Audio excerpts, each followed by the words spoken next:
नमस्कार मंडळी, आपण अगदी तोंडाला छान मस्त असं चव आणणारं चाट बघतोय। बटाटे उकडून स्मॅश करून घेतलेले आहेत छानपैकी। त्याच्यामध्ये मी हिरवी मिरची आणि कोथिंबीर असा ठेचा घातलेला आहे। जर तुम्ही उपासाला कोथिंबीर खात नसाल तर तुम्ही कोथिंबीर घालू नका। त्याच्यानंतर लाल तिखट घातलेलं आहे। त्याच्यानंतर जिरं घातले। कोणी कोणी जिरं सुद्धा उपासाला खात नाही तर तुम्ही ते अगदी स्किप केलं तरी चालणार आहे। जिरा पावडर किंचित घातलेली आहे, मीठ घातलेलं आहे आणि हे खूप सुंदर लागतात। मी तर चाट बनवून दाखवणार आहे, पण समजा नुसते जरी तुम्ही तळून खाल्ले तरीही छान लागतात। आणि ह्याच्यात मी साबुदाण्याचं पीठ बाइंडिंगला घातलेलं आहे, उपासाचं आहे म्हणून। जर तुम्हाला हे उपासाचं म्हणून करायचे नसतील तर तुम्ही तांदूळाचं पीठ वगैरे वापरलं तरी चालणार आहे, पण आपण आता उपवास रेसिपी करतोय तर म्हणून मी त्याच्यामध्ये साबुदाण्याचं पीठ घालते। आणि हे छानपैकी मस्त असं चमच्याने नाही तर हाताने छान मळून घ्यायचं आणि खूप टेम्पटिंग लागतं हे। आणि त्याच्याबरोबर मी शेंगदाण्याची उसळ जी घालणार आहे तर त्याचे व्हिडिओ मी ऑलरेडी बनवलेला आहे आणि तो मी खाली डिस्क्रिप्शनमध्ये आपल्या लिंक त्याची शेअर करते, तर तुम्ही शेंगदाण्याच्या उसळीचा जो व्हिडिओ आहे तर तो बघून घ्या। आणि तुम्ही बघत असाल तर आता हे छान असं मस्त मळलेलं आहे। आणि आता आपल्याला टिक्क्या करायच्या त्याच्या, तर आपण नॉर्मल तुम्हाला साईज कुठला हवा असेल तसं मी एक मीडियम साईजमध्ये हातानेच करणार आहे आणि छान टिक्की करून घेणार आहे। थोडंसं तेलाने त्याला आपण ते स्मूथ होतं त्याच्यामुळे ते मळलं तर किती छान होते बघा ते। आणि बटाटा त्याच्यामुळे मध्ये आहे आणि साबुदाणा पीठ आहे तर त्याच्यामुळे ते एकदम खायला खुसखुशीत लागतात। कुठल्याही लहान मुलांपासून सिनियर सिटीजनपर्यंत सगळे ह्या टिक्की खाऊ शकतात। तुम्हाला टिफिनला द्यायचं असेल तर तुम्ही ह्या टिक्की बनवून त्याच्यानंतर थोडं फ्रीझरमध्ये ठेवून सकाळी तुम्ही तळलं तरी सुद्धा ते चालतं, तर ते छान होतं। आणि 8 ते 10 दिवस डीप फ्रीजला सुद्धा राहतात। तर या प्रकारे टिक्की हातावरती करून घेतलेले आहेत।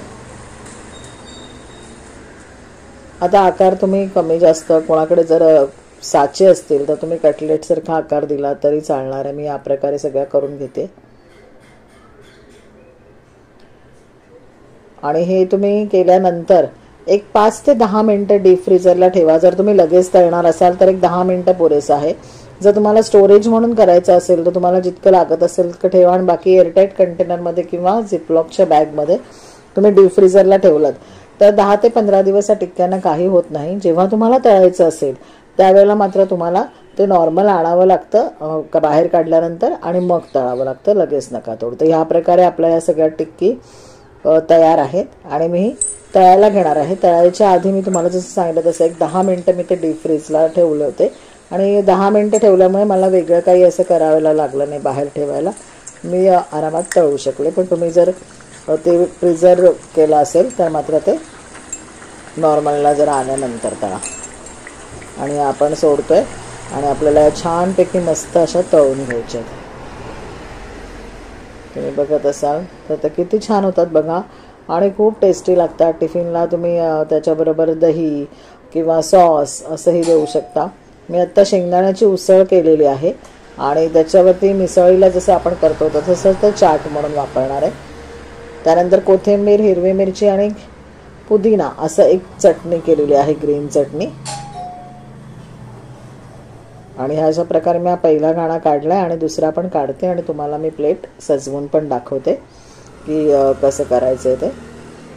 मी परत एकदा सांगते तसं की शेंगदाण्याची जी उसळ आहे तर त्याची रेसिपी मी तुम्हाला डिस्क्रिप्शनमध्ये देते, त्याचा व्हिडिओ आपला आधी तयार आहे।